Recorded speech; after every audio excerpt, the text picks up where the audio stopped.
Hey, everybody, and welcome to the Week 17 edition of the Maddog and Pino NFL review. How you doing tonight, Pino? I'm doing great, man. Happy New Year. Happy New New Year Year's. to you and all our listeners. Exactly. It's 2024 in the house. the first episode of the 2024 year. Lots of football to talk about that happened all in 23 at the end of 23. Yeah, I mean, and again, we're 2 days late this time because this time was all Mad Dog. That's a joint effort. But I didn't really push back. And I will got two things I want to say before we get into that. Yeah. I almost drove past the studio because Candy Cane Lane is we- taken down. we- New Year's passed, and I was like, "Whoa, we operate a very efficient where'd the house operation here. This operation is totally efficient." And then I did think for a while on New Year's Eve that we were going to change this podcast from the NFL review to call in for some sage advice from Pino. I did not know And that's an inside joke, but had such influence on the human lives. species.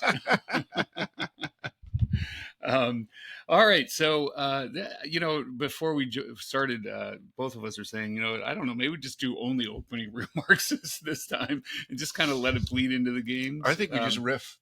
But so I guess I'd start with there's a bunch of non-game related news that happened since our last podcast. The least important of which is they named the Pro Bowl roster. Dude, I thought the same thing today as they were scrolling that on NFL Network. As I'm eating lunch, right, and they're scrolling that. I'm like, who gives a shit? Exactly. Like 3/4 of these guys are going to opt out anyway. Exactly. And then then they're going to go play flag football and dodgeball. And, right? Yeah. So anyway, I'm not going to cover who's in, who's out. But anyway, that did get announced. That was today, right? I think that was- announcement came out today. That was today. There was another big announcement today. I don't know how big it is. I did not. But Dalvin Cook signed with yeah. Baltimore. So, I didn't think that was that big. But the two biggest pieces of news that happened since we last got together was, I'll do them in this order. So David Tepper, the owner of the Carolina Panthers, again, we even were on this earlier. We're like, this guy's, he's clearly too into the games, into the operation. He's not taking a step back. He's losing patience and says he has patience and all this other business. That's how he made $1 billion. But then, this game, some away fan, I can't remember where they're playing this week. Jacksonville. They're playing Jacksonville. Or no. Yeah, they're playing Jacksonville. Anyway, he ends up getting in somewhat of an altercation with opposing. Must have been a verbal shit, like, exactly. Hey, look, you suck, like that kind of thing. And then he throws or spills or something. He threw a drink out of the owner's box at a fan. I do not know anybody, and I'm sure you don't, as passionate as we are, that has ever thrown a drink at anybody at a football game. No, I've seen it happen. It certainly right. But this is the billionaire owner of an NFL team, and yes. What was shocking to me was that he only got a $300,000 Well, fine. you know what? Here's the interesting thing about that. It's like, okay, Roger Goodell works for the owner, so now he's responsible for fining one of his bosses, right? And they just redid his contract, right? It's exactly. like $72 million a year. Exactly. So just the whole thing didn't make sense. I didn't even know if he was going to get fined, to be honest. But he almost makes as much as Russell Wilson now. So Goodell. So that's a perfect segue to the other big. But news. Tepper, dude, we're just suspended. The guy's got to be insane. Like, he fires coaches. I think he's passionate about his team and his investment. I mean, I would go there, I guess. I don't know. But, how about a little restraint, man? Has any owner in NFL history ever thrown a drink at a fan? I can't. Not in the social media era, that's for sure. I assumed he was going to get suspended. At least a game. He may not want to go to his games at home this week. He may not want to go. There's not going to be anyone there anyway. But all right. So the other big news, which Pino already blew, was was Russell Wilson. So Russell Wilson got earlier in the week before the games it came out that they were going to sit him for the rest of the season, and that's surprising. Sean Payton, not of course, but said it's all for football reasons. But clearly, there's more going on than that. And then the bombshell was Russell Wilson came out and said, "Well, really, after the bye, which is somewhere in like I think mid-October for them, they asked me to rework to take out the guarantees in my deal so that, and otherwise they were going to sit me." so none of that makes sense because they not only did they not sit him because apparently he said no, the NFLPA got involved. And he played like 7 weeks. Exactly. Then he played 7 more weeks. And the strangest thing to this part of to this story to me is this week it's like if you're sitting him down for financial reasons, then sit him fucking down. Like he was a backup quarterback this week. So right, if someone got hurt. Like who's there? Like is it Stidman or Simeon? Yeah, it's one of those. Stidman, it's one of those S guys, right? Yeah, exactly. Like if he got hurt, then Russ has to come in. Exactly. There's no other option. And Russ, Russ, being that he's called like, so we started out this year. I was like, Sean Payton's a dick. That was my take. Yep. And then I was like, I got to give him credit. He's turned it around. Yep. Like after they got blown out in Miami. Yep. And clearly Russ thinks he's an asshole. Yeah. Well, for him to go public with like all over the injury vesting option where they don't like they'd have to guarantee him another like $37 million if he got hurt. Yeah. So if he's not able to pass a physical March 1st, it's like $39 million more or something. But, if he goes into the if he has to go into the game, he might like smash his hand with the hammer like Gardner Minshew. I'm serious. I think he's a backup quarterback this week too. I think he is. It absolutely makes no sense. So the days of Russell Wilson in Denver are probably over. There's a lot of financial things that need to go on to make it happen for him to leave. Like literally, if they just cut him, there's $87 million of dead money. You're our capologist. Exactly. But that's the most dead. That'll be the most dead money in NFL history, and probably. Like historically going backwards and going forward, it'll never happen again. So anyway, that whole story just fascinates me. And I was reminded of this. I was listening to Moving the Change this week. And I was reminded of when they did the training camp tour, they did the stop in Denver and Sean Payton clearly didn't know what to do with a Russell Wilson like quarterback. I mean, he quarterback, and had a tremendous amount of success with Drew Brees, obviously, and he got the ball out of his hands like in less than 2 seconds every time, knew exactly where to go to the ball. And in the interview, Peyton tells these guys, he's like, I looked at every one of his touchdown passes, and more than half of them are outside the pocket. So it's like the exact opposite. Of he hates it. Like he hates Russell Wilson. Like, and I mean, he came in. How much glass? Remember when he first got hired? All the glass that he broke, called out. Right. Called out our brother Scarlet letter writer. Yeah, exactly. Took Russ's office away. No parking spots. He's like, no one in this building is going to be bigger than me. He's got like an ego. Well, he's got now. I mean, I don't know how you trade him. I don't know what they do at the quarterback position. I don't know what they do from a salary cap. Like it's going to be a fascinating offseason. I think I think the only thing they painted himself in the corner. They just have to cut him. Yeah, and then take that dead money hit. Yeah, that's it. And he's got a no trade clause. Thank God they're owned by the Walmart group, right? Exactly. So they probably get a couple shekels on hand to deal with that. All right, so I that's all I had for opening remarks, other than things that are very kind of, as they say, sort of bleed into the games. I was going to get into and I'll save it for next week. But the coaching carousel may not be that big a carousel is kind of what I'm concluding. But we'll see. That's a better topic for next week after the seasons are over. Yeah, I got one. I'm fired up to see, like looking at the NFL fashion the way I do. Yeah. So those 1970s, well, I guess I'll call them, I'm not sure they're ponchos. Right. But the ponchos seem to be back, the big jackets. Yes. Cleveland had them Thursday night.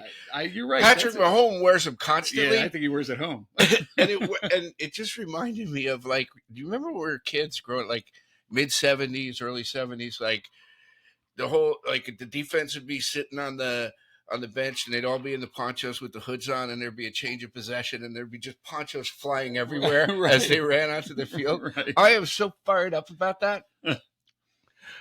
So I'm psyched to see that. Psyched to see that. Well, we've got some cold weather coming up. And the other thing is, I would like to. I mentioned this the other night when we had the greatest pre-production meeting ever, but we don't remember we couldn't record it. Too bad. I want to see some diversity in the sideline reporting. Okay, yeah, it's all females, young female, yeah, right? I mean, mostly young female. I thought we're all checking boxes and meeting quotas and everything else, because you and I could go out there and go, He said, "Hey, we can't turn the ball over. We got to execute. Exactly. We got to finish drives." It is the most meaningless part of coverage of the games. Like literally, they're not breaking any stories. I talked to Coach Maddog. What are you going to do in the second half? Well, we can't turn it over. We got to finish drives, and we just got to execute. Every time someone gets injured, they're questionable to return. I'm right. Like, well, I could have told you that. Right. Exactly. He just went into the tent. I could see that, and he's questionable to return. Like, okay, I got it. Oh man. All right, you want to get into games? Sure, let's do it. All right, so I try to break this down, and it's going to utterly fail as I get through the games. But anyway, we're going to be all over the yard. I try to break this. Let's get all over the yard. Exactly. I try to break this down by teams that were streaking and teams that were fading and kind of teams that were neither. So anyway, that's kind of how I broke it down. We will have to get to the refs again. Yes. So I'm going to get to that in the.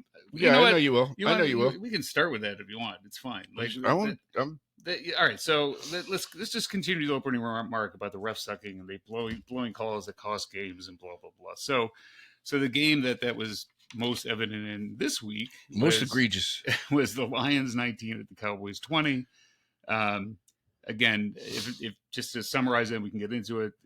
Really good game, a ton of like offense, but no points. So it was like there's turnovers at the worst possible time. Yeah, exactly. But like literally, they had almost 800 yards. I think over that, almost 900 yards between the two of them, and only like 39 points. But anyway, it came down to the Lions making a great drive after the Cowboys had scored to go all the way down. They were down 20-13. They score a touchdown. And Dan Campbell, being Dan Campbell, there's no who had already ran a fake punt in his own 25. I don't think they have kickers on that team. Like he refuses to kick. Exactly. So anyway, he goes for 2, and this is what transpired. The number 68 did report eligible. I think that's pretty. And he's clear. The one who caught it. He's the one who caught it. The ref, and this is where the Lions may have gotten a little too cute for their own good. In the heat of the moment, turned around and saw 3 linemen running towards him and thought that 70 was eligible. And then the ref ran away like his Uber showed up. Right. So clearly it broke down. Anyway, so the Lions obviously converted it on a tackle eligible play, and then they called illegal touching. And then it got even more crazy because Dan Campbell, no, we're still not going to tie this game up. We're still not going to tie this game up. And goes for it at the 7-yard line. Then I think there was a penalty, right? On Dallas. Dallas. So it moved it back to the 2 or the 3. I think it was half the distance or something. Fucking going for it again. It goes for it again. So really entertaining, and it kind of when the game ended, I'm like, it kind of doesn't matter. I guess the Cowboys are now higher seeded than the Lions, but that's only if Arizona beat Philadelphia, which we'll get to, happened the next day. So right. So, but anyway. You know what the weird thing was, like, dude. So watching that play, so I've gone like on both sides of the fence on this thing. So when it first happened and I was watching it live, I was like, what did it like? 68 was the first one to go to the ref. Yeah. And has a conversation with him. Yeah. Right. Then the ref takes off. Yeah. And declares 70 is the one that's eligible. Like, well, what he does, he's supposed to do this. He takes off and lets Dallas know. Right. He has to. Right. But 68 was the one that's talking to him first, right? I know. Like, was 68 asking him like, hey, where's a good place to get a New Year's Eve dinner here in Dallas? Exactly. Like, you know any places? Right. And apparently 70 reported twice earlier in the game. As a tackle eligible, right? So maybe the ref assumed, oh, here comes 70, he's eligible, which again takes me back to what 68 was saying to him. I would love to know, exactly. Right? So I was kind of like, hey, Detroit got screwed, and then much like you just said, in thinking about it, reading a couple takes on it, I think Detroit might have gotten too cute for their own good. Yeah, I think that's kind not only were they tried to confuse Dallas, but they confused the ref. Right. And you cannot confuse a defense because whoever's eligible, the ref has to go tell them. Exactly. Right? Yeah. So you can't have any, what's the word? Subterfuge? Subterfuge. Yes. Easy for me to say. So honestly, so again, maybe we can go to this game next because that's one of the teams not streaking, but But the Cowboys were kind of locked in at the 5 seed, and because they beat the Lions on a questionable series of events, let's Right. just say, and the Eagles lost the next day. Now they're in the number 2 seed. They beat the Commanders next week. So Cowboys went from playing multiple road games to playing at home until they might see San Francisco possibly. Right. I mean, they beat Washington and they win the division. Yeah, and they're in the number 2 seed. So Yeah. anyway, so I've been talking about the game a little bit already. So why don't we go to that game? The Cardinals 35 at the Eagles 31. So the Eagles have now lost 4 in a row. They are 0 in December. So number 5 is on its way. And I don't know, I actually don't think they've had a ton of injuries really, but like, I don't know what happened to their defense. Their defense is like literally god awful. Like Matt Patricia. Yeah, I think they did that change to try to solve it. Obviously, Right. They didn't solve it, but they're like in December, or maybe even since like probably just since December. Thanks. Yeah. They're like almost dead last in every defensive category, and I don't understand it. Like Dude, it's never a good. Doesn't bode well for your season when you fire your defensive coordinator. After week 12. Yeah, that means there's a shitload of problems. Yeah, don't you think? Yeah, I think so. I don't care if you bring out 4 number 2 pencils onto that sideline. There's a problem, and it doesn't seem like they could stop anybody. And Hurts doesn't see it. Something seems off about them. Listen, they put up 35 points. I mean, one of them was a defensive touchdown, but the offense doesn't seem to be the problem. To be honest, even in the games they in theory got it together. They beat Buffalo, but they beat them 35 to something. They beat Kansas City 35 to something. Fair enough. But AJ Brown's bitching every week. Yeah, no matter how many points they score. Yeah. I'm going to use all the cliches tonight. Okay. I think they have problems on the back end. That may be true. I don't know. I thought they were. I don't know who's hurt there. I maybe I'm talking uninformed, which wouldn't be the first time. But Darius Slay made the Pro Bowl. All right. Okay, so maybe there's no problems on the back end for all I know. All right. So anyway, the Cardinals beat the Eagles. Eagles are pretty much locked in at the 5 seed now, assuming the Giants beat them next week. That doesn't matter. They're locked in the 5 seed anyway. All right. So streaking teams. I can't believe I'm saying this out loud, but one of the hottest teams in the NFL is the Cleveland Browns. The Cleveland Browns beat up on the Jets way back last Thursday, 37-20. Flacco threw for another 300 yards and another 3 touchdowns. And he's earned, you know what? This is the funny, ironic part about it. He's earned himself another day on the couch. He's not going to play this week. Well, so a couple of things. One would, like I did write down, I tried to like mimic your style. He had 296 yards passing in the first half. Yeah, I know. And 7 in the second half. Yeah. Well, he didn't have to throw the ball. I guess he didn't. And the interesting thing about Flacco is like, I was always sort of, what's the word, agnostic or apathetic toward him. Like I didn't think a Raven. Yeah, I didn't think a little bit more. Right, so you probably, but for me, like I didn't think about him one way or another. Right. And then watching that game, I was totally rooting for him. Yeah, I am. I was like, I want him to go over 300 yards for sure. Yeah, I'm like have no problem with Joe Flacco. I mean, anyway, and listen, I mean, the Browns. I mean, I'm not saying they're good, but it wouldn't shock me if they upset at least one, possibly 2 teams. Right? Because who will they play? Like, well, we'll talk about who they played. Yeah. Like, we'll get into the brackets next week. Yeah. The other thing I wanted to say, like watching that game, a couple of annoying things in Cleveland, banging that fence. Yeah. Yeah, like the whole game. Like that's a little. When you got your soundbar on, every time I'm like turning around, like someone knocking on the door, who's like someone breaking in. Dogs barking. Right. And then how about the? I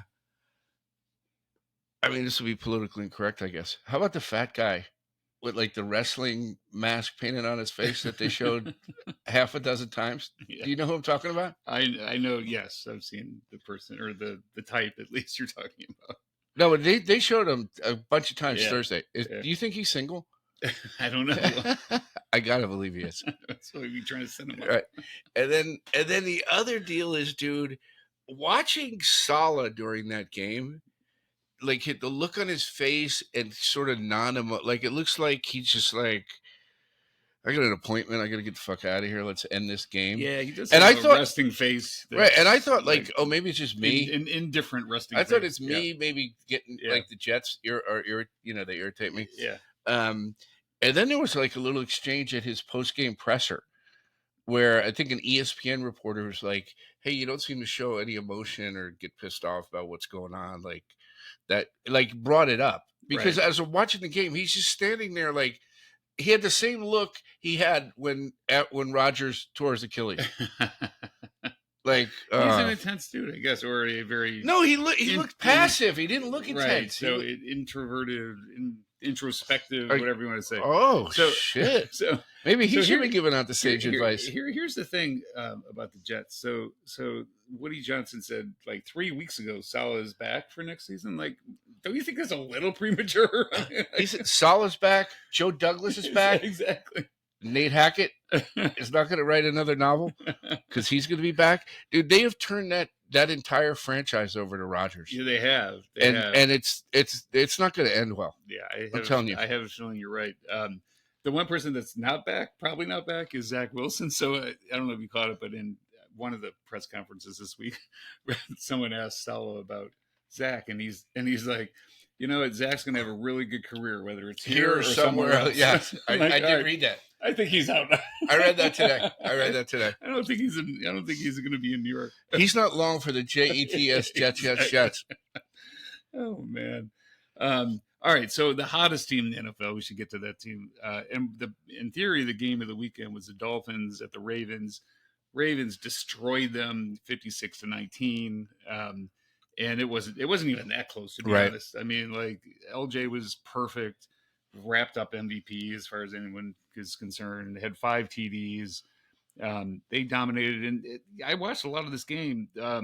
In the first drive, Tua looked really good, and I even texted my friend Gruba has a problem with Tua, and I'm like, I don't understand why Gruba has a problem with Tua. And so every throw was on time, and then Tariq dropped the touchdown pass in the end zone, which he never does, but anyway, he did. And then it was like they flipped the switch. Like Tua was off target on every throw from there on, and like they were trying to play catch up and obviously couldn't. So anyway, it just was destruction. The Ravens look like what else you want them to do? They beat the 49ers and the Dolphins. They destroyed them both. Like Lamar won the MVP in that game. Yeah, right. I mean, they won 6 in a row. They're obviously going to rest all their starters, or the big ones. That helps the Steelers. That does help the Steelers. But I'm telling you, the Ravens. I mean, as much as it pains me to say it, Ravens are going to be tough to beat. I just don't see anyone that can match up with them that well anywhere. They have kind of already proven it to some degree. But let me go with the ESPN thing. They're going to be a tough out. They will definitely be a tough out. They have wrapped up the number 1 seed. They're resting everybody this week. They are like half that team. They should be. I mean, what do they have to? What do they? I mean, they're going to get rusty. I mean, give me a break. But hey, I get credit to Tua after what he went through last year. Yeah, he made it through the whole season, and everybody was like, "Oh, it's like maybe he should." There was talk like, "Oh, he should retire." Yeah, no, I know, right? And he's going to play all 17 games, right? Yeah. Carry the one. So are they playing 17 or 18? They're playing 17. 18 weeks, 17 games. Exactly. There you go. Gotcha. With the bye. Right. And you know what? One thing I will say about this game is that, like, Cheetah's kid was so pissed that they got blown out. The kid tried to burn the house down. I knew you were So Tyreek did have to leave practice this week because this house was literally burning down. Because some kid was playing with a cigarette lighter, and there were firemen on the roof of the mansion. That kid was pissed. Like, you got to get my dad to Baltimore. That's good.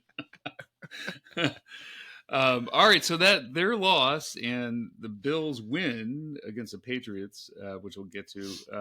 That's a Bills gain, right? That sets up it's all the marbles for the AFC East next week in Miami.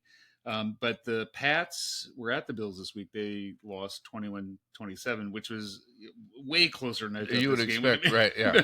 and on top of that, the Pats literally tried to give the ball away to them, or give the game away. They had 4 turnovers, I think 3 of which were in the first half. It's like the Bills. Those are boy Heineke? No. This are Happy Zappy. Oh, Zappy. That's right. Okay, so yeah, Heineke. Okay, yeah, that's right. Happy hour Zappy. But I think Zappy had more passing yards than Josh Allen. Josh Allen, I just can't figure out, man. He's literally completing like 50% of his passes. Now he has cut down in turnovers, and he still rushes for a bunch and usually touchdowns. But he just I don't. And by the way, he was left off the Pro Bowl roster. So there you go. It's weird though. He could fuck up, but then he'll throw 3 darts in the second half to win the game that like no one else on the planet can throw, as they say. Because he does have good eye discipline. I would agree.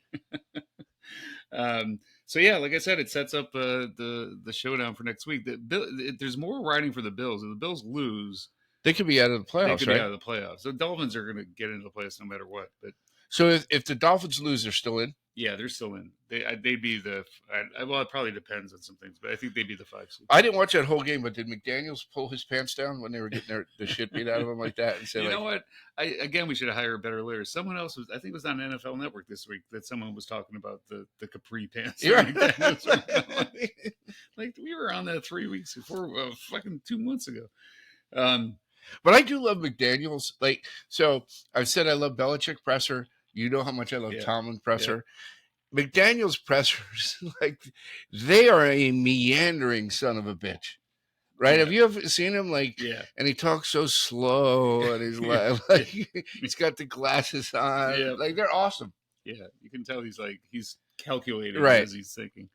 All right, so another team that's streaking ran into a tough game this week. We're streaking to the Union, Snoop-a-loop.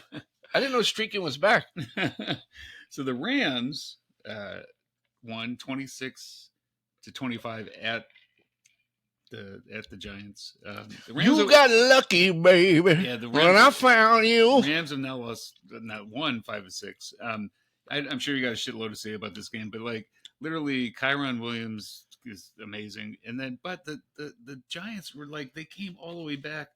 And then Tyrod Taylor, who played amazing, like I was like rooting for him the whole time, missed like the easiest throw he had, dude, like all day on the 2-point conversion. Like Saquon was as open as I know as the window in a poor neighborhood on a winter day. Like you couldn't miss him any worse. But I didn't kick him shit for that. The fact that they missed that 2-point conversion, and then got the ball back and drove them. Yeah. That being said, 54-yarder. If it was the Giants on defending the field goal, I'm like, there's no way they're going to miss this. So as whoever fucking is kicking for them now, Crosby. Mason Crosby with number 21 on. I was so like, it was such a surreal fucking thing. I don't think I said it. Like, I had it in my notes a couple weeks ago. Like, how do you give a kicker Tiki Barber's number? That's funny. Like, seriously, how do you do that? But as he trotted out on the field, I was like, there is no way on God's green earth he's making this. I was saying the exact same thing. And boy, did he miss it. You know? So, hey, at least we covered. Yeah. Well, unfortunately, I had the other side of that. But dude, I'll tell you what, Tyrod Taylor. Yeah, listen, I've always been a fan of his. Dude throws a deep ball. Buffalo, man. He throws a deep ball. I've always liked him. So, Dable needs to dress better next year. Okay. I think the team will play better. Maybe lose a little weight. And stop wearing like a tent of a sweatshirt and always put the hood on. You know what I'm saying? I do. It's going to be interesting for the Gents, dude, what happens with him. Like, there's a lot of chatter about Martindale and Dable not getting along kind of thing. So, chatter, I think. Yeah. No, so we'll see about that.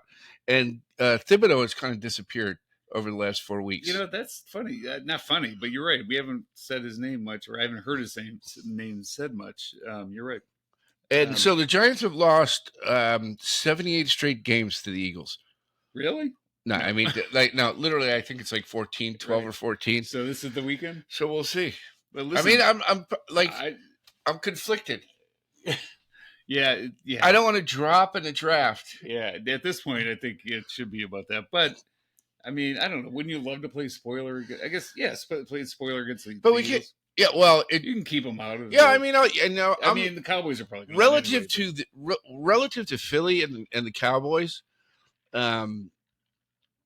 I'll absolutely pull for the Cowboys, right? So Right. if the Cowboys happen to lose, then I definitely want us to spoil it for Philadelphia, because you know how I feel about Sirianni. Right. Right. Um, all right. So this since we talked about Washington, 49ers beat up on the what the fucks 27-10. It actually was more of a game than it was 13-10 at halftime. But anyway, the 40 McCaffrey got hurt in this game. I think he'll be fine because they're sitting everybody next week because Right, and they got the McCaffrey's going to sit, and then they got to bye. yeah, and they got so the number one. They got the number one seed. Purdy's sitting. Everyone's sitting. So I mean, other than the game against the Ravens, the 49ers look to be back to themselves and just beating up on people. But we'll see.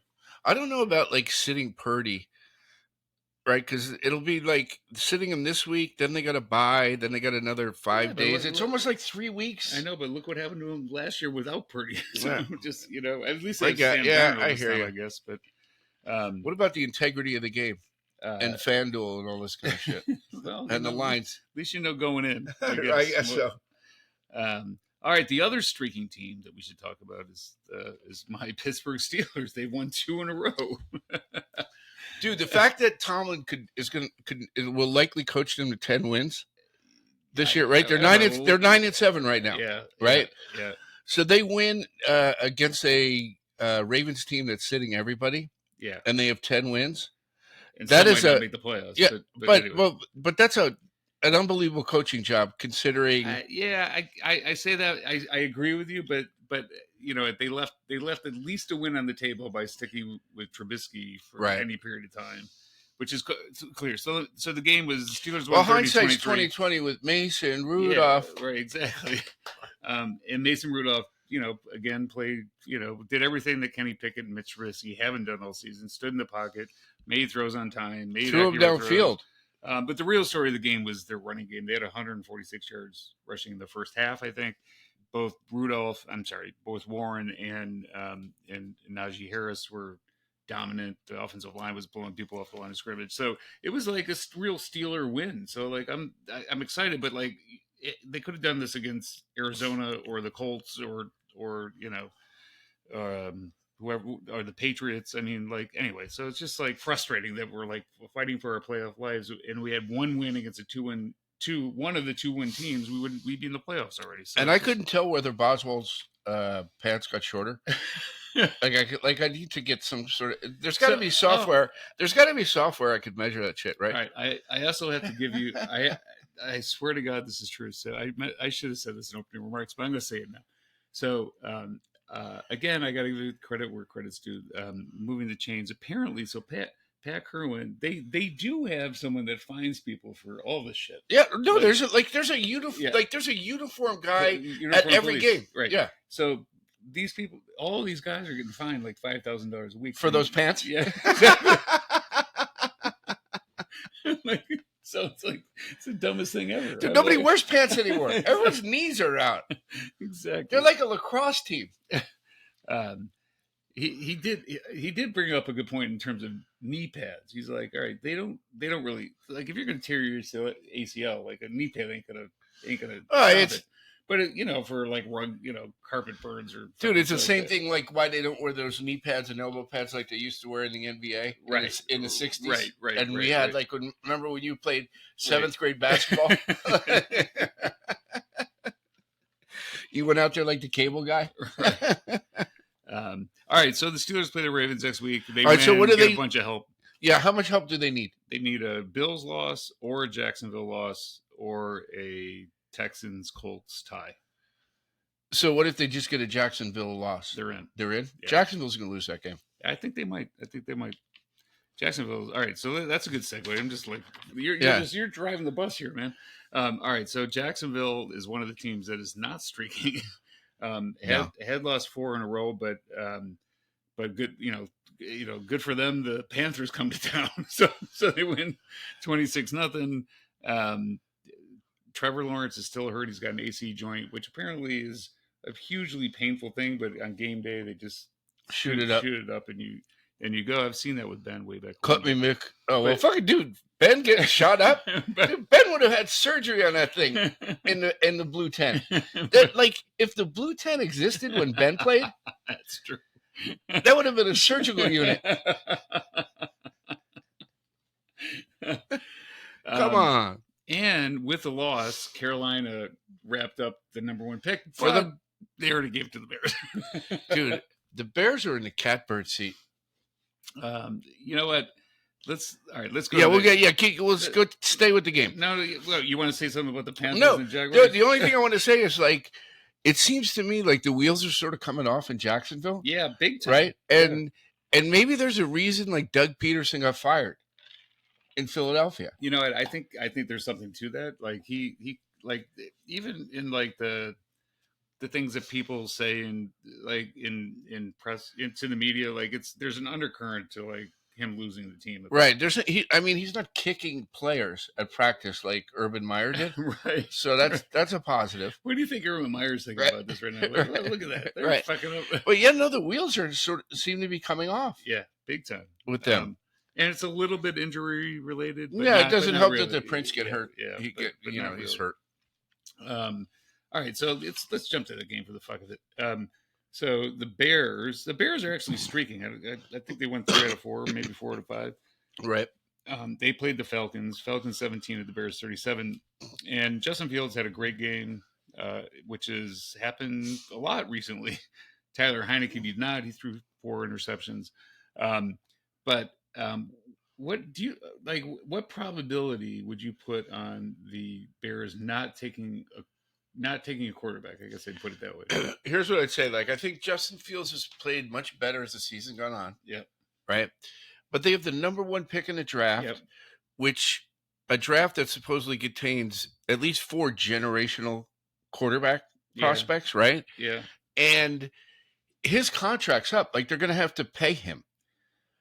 Shortly, right? They're either going to have to tag him or pay him. I think they would have to. I think they'd have to exercise the option, which is almost the same thing. Okay, so and there's a lot of questions about him, and they have 2 other first-round picks, I think. Right. So the question is, if someone offered you a Herschel Walker kind of boatload, right? Like you get another, like would you try to build around? You keep pushing keep kicking the can down the road. We're like, I'll give you a number 1 next year, and like a number 1 the following year. No, to do that, you'd have to honestly believe you could build around. Correct. So, and I think it in today's NFL, I think it's as financial as it is. Yeah. If it's a gray area, and then you could get somebody like, shit, dude, they could draft Caleb Williams and pay him a rookie salary. Yeah, for 3 right, years, which means they got all kind of salary cap money.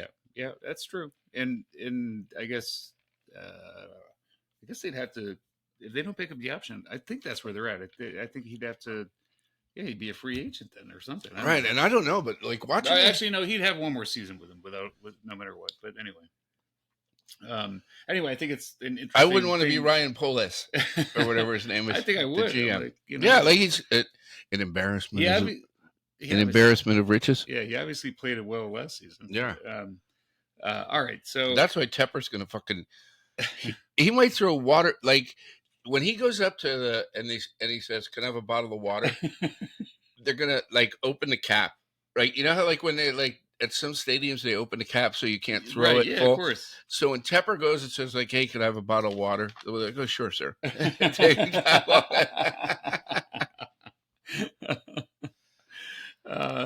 All right. We can probably go fairly rapid fire at this point. Raiders 20 at the Colts 23. So this is where, like, honestly, the one time I'm rooting for the Raiders, I'm like, if they beat the Colts, then all the Colts have to do is beat the Texans next week and we're in. But no. Right. So they fuck you. Yeah. But I dodged a bullet on the haircut, didn't I? Yeah. That was getting close. Sorry, Pup. Closer. Sorry, Pup. Pup sent that text. He's like, let's go for the Pino haircut. He might have only sent it to me. No, he sent it to me. I was like, whew. So Gardner Minshew played well. Jonathan Taylor ran well. Antonio Pierce, even the Raiders fans that I know are now like, maybe he's not right. But if he wins next week, I forget who they're playing, maybe the Broncos or someone. if he wins next week, don't you think he's done enough for the job? I mean, it seems like that's like that would be 4-2 maybe I in think 6 games. that would fall in if he doesn't get the job. I think that falls into the definition of insanity, like Right, doing the same thing over and over again and right. expecting a different result. Like if he shit cans him after what he did with Basiaka or whatever the hell his name, Bisaccia, yeah. Bisaccia. Like it's like, dude, you didn't learn your lesson. Yeah, no, seriously. So and obviously the players respond to him, but Right. who knows? Maybe you can't coach. I don't know. I haven't focused that much on it. Again, kind of. Well, let's go to a more relevant game. But Gardner Minshew, right? And the Colt, like that's the most unlikely playoff team. Maybe I would have said at the beginning of the season the Rams were more unlikely than the Colts, but the Colts are pretty unlikely. Right, but the Colts. So the Colts in Houston, whoever wins that game is in. Yeah. Right. Yep. And that coach. I mean, there's a lot of guys who've done a great job, Yeah. like based on the results of the team results. Yeah. But I gotta shout out our boy Tim Clausen again, who always listens. Yeah. He's like, hey, he sent me a text. He's like, I didn't know that Gardner Minshew story about the hammer, like so he can get another year of eligibility. He goes, I had to research to fact check you again, and he goes, that's either totally made up or he's the biggest moron on the planet. Shout out TC. Not the former. All right, let's go rapid fire. Titans 3 at the Texans 26. What do you got, a train to catch? No, I got some stuff at the end. Okay, I got some go. Surprises for you. Oh, you do? Oh, wow. All right, let's hurry up. CJ Stroud was back, and so was Ryan Tannehill. That's all you had to say about that game. All right, basically. Dude, if CJ Stroud didn't get hurt, it would be like neck and neck for him winning the MVP. He'd be right in the conversation for sure. Okay. So yeah, good. All right, great game. And the other thing I would say about this is, so King Henry's kind of probably done in Tennessee. I think this is the last year of his contract. I think. So is Vrabel. I don't. Well. We'll get into coaching next week. Yeah, I was going to say that all depends. All right. But I bet you Vrabel's still there. All right. Saints 23 at the Bucks 13. Like the NFC South is just like every time I'm like, no, you take it. No, I don't know. I don't want. It's like a hot potato. Who wants to win a division? I'm like, the Buccaneers are like getting hot at the right time. This weekend, the fucking Saints can't get out of their own way. They're playing on the road on grass. There's no way the Saints are going to beat the Bucks. Wrong. You got to give Baker a lot of credit though. He did throw for 300 yards in this game. He's got ribs that are hurting and everything else. But dude, I heard something today. Like Baker, he's on track to meet if they make the playoffs, it's $1 million bonus. And then the way his contract is structured, there's like 5 different categories. Where to like 300. Literally, he could double his salary in this game. I'm betting on the Bucks next week. That guy is when he has a chip on his shoulder. I guess that's although they're playing Carolina, right. So he may be a little too amped up because they cut him. Be careful, right? All right. Packers 33 at the Vikings 10. The Vikings have now lost 4 in a row, and you got to feel for them because the whole quarterback thing. But I don't inexplicably Kevin O'Connell. And I guess it shouldn't. There is a reason, but he turned to Jaron Hall to start again because Nicky Mullins has turned the ball over too much. But Nicky Mullins at least can move the ball downfield. Anyway, Jaron Hall did nothing in the first half, and he turned back to Nicky Mullins. Well, now Nicky Mullins is starting again this week. Exactly. Like, God forbid his grandfather Louis caught a second, and Chrissy Mullins weren't at the game. That wouldn't happen. Jordan Love is playing really well. I was just going to say that Jordan Love got he had 4 touchdowns, 3 throwing, 1 running. Yeah, I mean, but his trend line has been up. There's been some ups and downs in that, but if you tracked it mathematically, not that we're ever going to do that in this show, but if you did, it's like if anyone's going to do it, it's going to be you. The arrow is definitely pointing up with Jordan Love. So they have a winner get in next week. I'm going to get to those games in a second, and he's got a good coach in the Flowers kid, Guy Lafleur, Matt Lafleur's kid. All right, Bengals 17 at the Chiefs 25. So Harrison Buckner kicked 6 field goals. So Right. So what's going on with the Chiefs' red zone offense is what I want to say. Chiefs' offense just isn't right. Their defense is actually kind of impressive and will keep them in games. And if you keep them in games, and Mahomes does Mahomes things, who knows how far they can go. But Mahomes hasn't done Mahomes things Yeah, in a couple of weeks, I right? agree. So I just think it's like looking like not their year, and there's something off on that team. They'll fix it in the offseason, but yeah, they're not even playing. They're like no one's playing next week because they're locked into the number 3 seed. Because they're clicking on all cylinders. They could give them a rest. Exactly. Right? Like I saw today on Taylor Swift's boyfriend's podcast. Where he's like, yeah, I felt it was great last week. Good energy on the sideline. We're clicking on offense. He had like 2 catches for 16 yards, and they kicked 6 field goals. Yeah, again, there's something wrong in that team, man. And the Bengals, here's what sucks about the Bengals, because they did it 2 years ago too when Burrow got hurt. They're going to have a draft choice way higher than the Steelers, way higher than they should for that team, and they're going to like reload and like Burrow will be healthy next year. They'll be the team to beat. But they're going to lose. Burrow gets hurt a lot though, dude. Yeah, and they're going to lose. Like they're probably they'll lose T. Higgins, right? They'll lose T. Higgins probably. You're right. But they'll reload. I'm just telling you. All right. And then the Chargers 9 at the Broncos 16. Chargers have lost 4 since they fired what's his name? Or no, including the game they fired Brandon Staley. So I don't know. The Chargers are whatever. They don't like. Yeah, they don't. I mean, Herbert's out. Like Easton Stick still quarterback. Right. What a great name. For greatest name for a baseball bat. Right. You can't. Right. It's like a Louisville Slugger, and Louisville Slugger is playing Austin Stick this week. Adirondack. All right, so I think this is again you're gonna have to fact check me a little bit, but I wrote down the games that have win and in or win and lock potential for next week. You want to fact check you in real time? No. Okay. No, all right. Good. All right. So I'm gonna ask you who you think is gonna win in these games, and I'll tell you. Okay. And are we doing it straight up? Yeah, just straight up. Okay. Whoever wins. Okay. There's no spread. No. Okay. Okay. All right. Tampa Bay can win the division if they beat the Panthers. Tampa Bay. Yeah, Tampa Bay. Okay. Here, this one's more interesting. Green Bay can get in as a wild card if they beat Chicago. Don't need any help. And where's that game? In Chicago? It's in Green Bay. Green Bay will win that game. I think I just have a weird feeling. Do you? Yeah, just because like this is Chicago's Super Bowl. Like we own you. Yeah, right. Yeah, they want a spoiler like a mofo. I don't know. Okay, and they're playing well.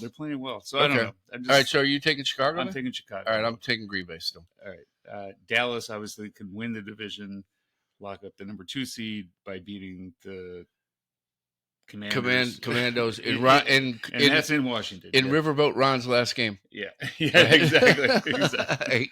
So he'll be going for it on every fourth. But Dallas doesn't win on the road. They were in the same position last year. Yeah, and they lost the game.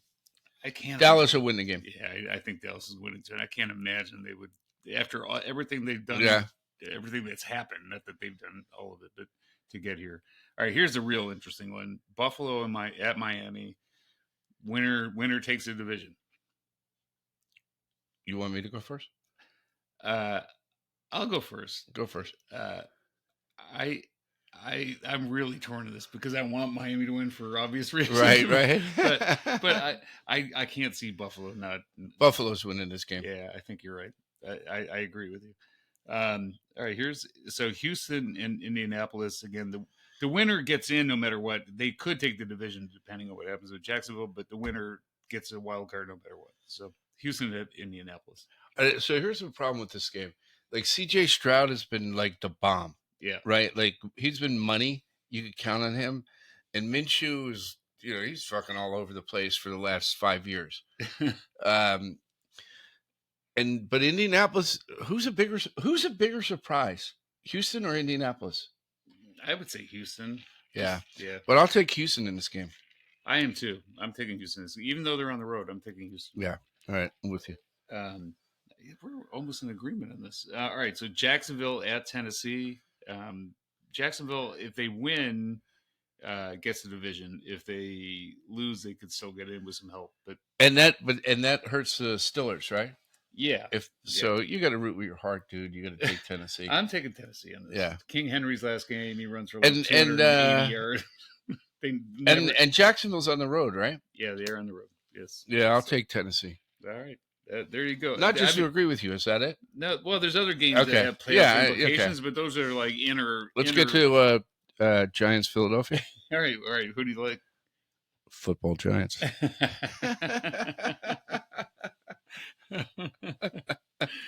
Listen. Philadelphia is playing not that well, so it would not shock. It wouldn't shock me either. Other than the fact they've lost so many games to them in a row, right? That's where it would shock me, right? But I expect that if Tyrod Taylor plays that whole game, yeah, I did read today that like he was limited in practice with a back. Oh, don't let him. If we're back to cutalettes, then forget it. Just don't let him like give him a shot. Right? Yeah, like puncture his lung. Exactly. Unless we have Herbert on the sideline. Yeah, exactly. Turns out you don't. No. All right, man. I'm sorry I went rapid fire probably too quickly, too soon. But anyway, what do you want to empty your notebook? You got anything else to say? No, empty the notebook. I think I'm gonna get the fat guy, the Russell Broncos, Tepper, sideline diversity, the ponchos. Oh, other than in LA, we started it off the right way. New Year's Day, 8:15, 4.7 shaker. Yeah, that's just south of Palos Verdes. That's true. Happy New Year, Movos. Happy New Year, guys. We'll talk to you next week.